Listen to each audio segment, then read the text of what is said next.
Hello. In this video, we're going to look at some more unique cases where U-sub might come up, or not U-sub, integration by parts might come up, or where we can use some applications. So in this first example, we want to integrate e to the square root x dx. Now, looking at this problem, the square root x is the thing that's making this hard. We know e to the x, we'd know e to the 3x, but we don't know e to the square root x. So I'm going to make what is known as a rationalizing substitution in many cases of saying I don't want that square root of x there to be something I'm worried about. I'm going to replace it with t. That also means that if I square both sides, x is equal to t squared. And if I take the derivative, dx is equal to 2t d. I can now use the substitution and rewrite this integral. This integral is now the integral of 2t dt e to the t inside the integral, which is also 2 times the integral of t e to the t dt. This was the first actual example of integration by parts we did. We found that the integral in the first video, or second video, of t e to the t dt, that integral is t e to the t minus e to the t plus c. T is the square root of x. This is equal to 2 square root of x e to the square root of x minus e to the square root of x.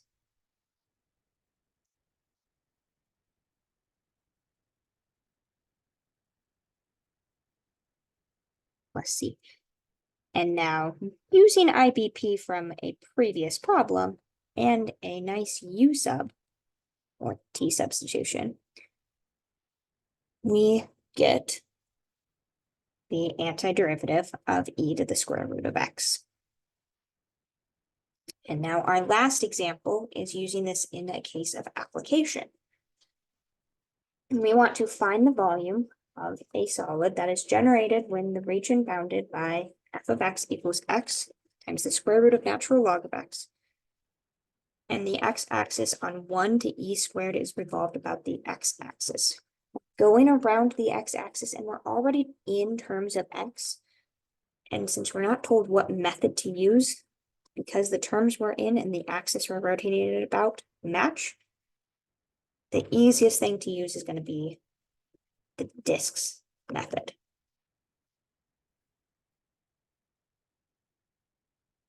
So setting up the disks method, disks, since we're going to take the integral from a to b of pi times our function squared. So plugging that in, we'll have pi times the integral from 1 to e squared of x square root of natural log of x squared dx. The square root cancels with the square. We have x squared natural log of x. Now this is a standard integration by parts problem. We had an example similar with x cubed, where we're going to pick u to be the first thing in our I-late mnemonic, which would be natural log of x. du is 1 over x dx. dv is everything else, x squared dx, and the integral of dv is 1/3 x cubed. So derivative integral. Plugging all that in, we have pi from 1 to e squared. And we're plugging it in. Don't have the integral anymore. We take u times v,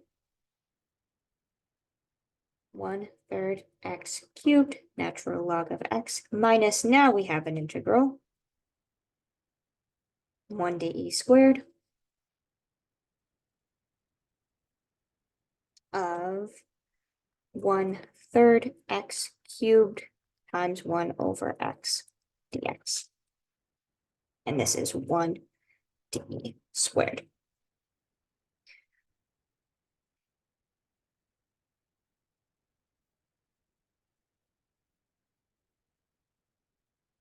We can evaluate, said this in an earlier video, we could evaluate this now, or we could wait till the end. I'm going to show what evaluating that now will look like. I just need to plug e squared and 1 in, have 1/3 e squared cubed, natural log of e squared, minus 1/3 1 cubed, natural log of 1. That is this piece evaluated, minus, we still have the integral 1 to e squared of 1/3 x cubed times 1/x is x squared dx. Evaluating this piece, or simplifying it down, e squared cubed is e to the 6th. The natural log of e squared, the natural log of e is 1. The natural log of e squared is 2. And then the natural log of 1 is 0, so we're actually not subtracting anything. That is 0. Now minus this integral evaluated, or this integral solved, is 1/9 x to the 3rd. 1/3 times 1/3 being 1/9. And that will be evaluated from 1 to e squared. The piece we already know is 2/3 e to the 6th minus, now evaluating this piece at e squared and 1, we'd have minus 1/9 e squared to the cubed, we already said is e to the 6th, minus 1/9 times 1 cubed. 1 cubed is just 1. And we could simplify that a little bit, give it all the denominator of 9. But ultimately, we have our final answer. So there is an example of using integration by parts within an application problem.